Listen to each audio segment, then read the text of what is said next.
জ্বালানি খাতে শ্রমিক কর্মচারীদের হয়রানি বন্ধ, প্রান্তিক সুবিধাদি বাতিলের পায়তারা প্রতিহত, শ্রমিকদের অধিকার খর্বের অপচেষ্টা বন্ধ এবং অস্থায়ী শ্রমিক কর্মচারীদের স্থায়ী করার দাবিতে চট্টগ্রামে বিক্ষোভ ও প্রতিবাদ সমাবেশ অনুষ্ঠিত হয়েছে।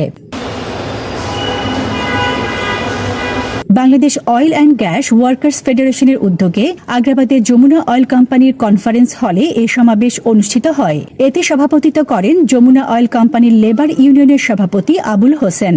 সমাবেশে প্রধান অতিথি হিসেবে উপস্থিত ছিলেন Bangladesh oil and gas workers ফেডারেশনের মহাসচিব মোহাম্মদ ইয়াকুব। বিশেষ অতিথি ছিলেন পদ্মা অয়েল এমপ্লয়িজ ইউনিয়নের সভাপতি জসিম উদ্দিন, এলপিজি শ্রমিক কর্মচারী ইউনিয়নের সভাপতি মনির আহমেদ, যমুনা অয়েল কোম্পানির লেবার ইউনিয়নের সহ সাধারণ সম্পাদক নাসির উদ্দিন এবং বিপিসি শ্রমিক কল্যাণ ইউনিয়নের যুগ্ম সাধারণ সম্পাদক কামরুল ইসলাম।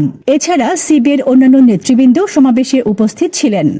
আমরা শুধু চাইব এমন কোনো সিদ্ধান্ত না নেয় যেটা তেল সেক্টরের বর্তমান জ্বালানি সেক্টরের ক্ষতি সাধন হয় কিংবা দেশের জনগণের ক্ষতি সাধন হয়।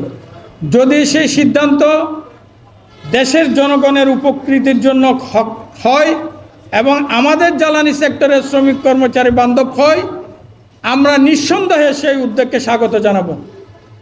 যেহেতু জনাব তারেক রহমান সাহেব মাননীয় প্রধানমন্ত্রী জনগণের সরকার এবং শ্রমিক বান্ধব সরকার, আমরা মনে করি এমন কোনো সিদ্ধান্ত উনি চাপিয়ে দেবেন না যেটা এই সেক্টর ক্ষতিগ্রস্ত হবে, দেশের মানুষ ক্ষতিগ্রস্ত হবে। আমরা আশা করব ওনার উদ্যোগের মাধ্যমে, এবং যেহেতু জ্বালানি তেল ব্যক্তি মালিকানাধীন দিলে সেটা অবশ্যই নীতি নির্ধারণের মাধ্যমে এটা দেওয়া হবে। যদি সেটা জনগণের কল্যাণে হয় তাহলে সেটা আমরা অবশ্যই সেটার পক্ষে আমরা থাকব। সমাবেশে শ্রমিক কর্মচারীদের বিভিন্ন দাবি দ্রুত বাস্তবায়নের আহ্বান জানানো হয়। পাশাপাশি দাবি আদায়ে সংগঠিতভাবে শান্তিপূর্ণ আন্দোলন চালিয়ে যাওয়ার প্রত্যয় ব্যক্ত করেন নেতৃবৃন্দ। Desk report, news day 24।